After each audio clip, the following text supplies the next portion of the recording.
It is an incredibly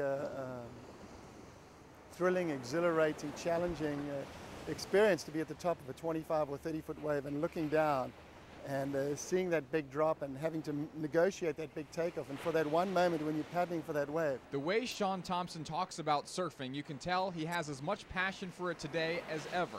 Thompson, a Montecito resident, was surfing's world champion in 1977.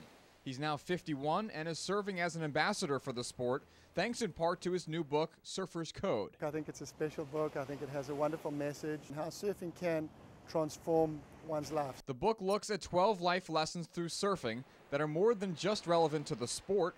They show what the ocean can teach about the challenges of life. He also fights for environmental rights, and as a South African native who grew up with apartheid, he now teaches about respecting others' beliefs too. What surfing can do, it can really teach you about how to deal with life. You know, life is very challenging. We're all going to get wiped out at some time or another. We all have to deal with certain personal tragedies. I know I've had to deal with a terrible personal tragedy. You've got to get back out there into life, and you've got to get out there and catch another wave. That's advice he's taken himself.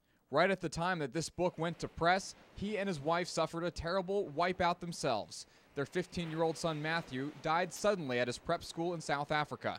Thompson has learned to pick up the pieces and, as he writes, to paddle back out.